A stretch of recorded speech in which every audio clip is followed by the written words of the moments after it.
James, can you shortly explain what the term self means in Advaita Vedanta? Yeah, the self, the word self means a limitless existence consciousness. Mm-hmm. Now, those are three statements: existence, consciousness, and limitless. Mm-hmm. Okay? You know that you exist, don't you? Yeah. If you have a doubt that you exist, then you've got mental problems, because you can't doubt that you exist unless you exist. Mm. So everybody knows they exist, and you know you're conscious, don't you? Yeah.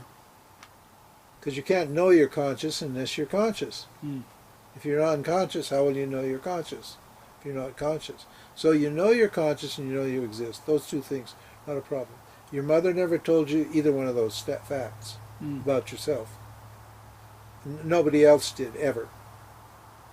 But you don't know that you're anandam, limitless. Oh, yeah. Right?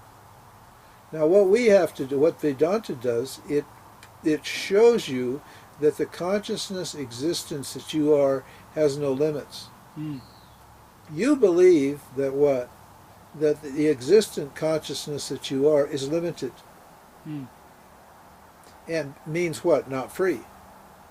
Limitless means freedom. So I believe that I'm not free. And our statement is that if you're limitless consciousness, you are free.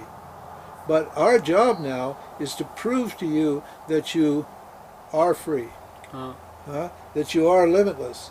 And so all of our teachings show you clearly, by helping you to analyze your own experience, how you are free and limitless. So when some people say no self, they don't mean limitless awareness. They mean the individual, the...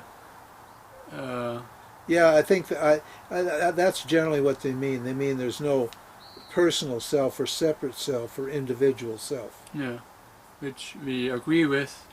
Well, we don't agree with them. We agree, but we don't agree. Oh. We say that there is an an individual self, but it's not an actual self. Yeah, it appears. It's an appearance. Yeah. It looks like a self, yeah. but it isn't actually a self. So in that sense, it's not. It's as good as non-existent. Yeah.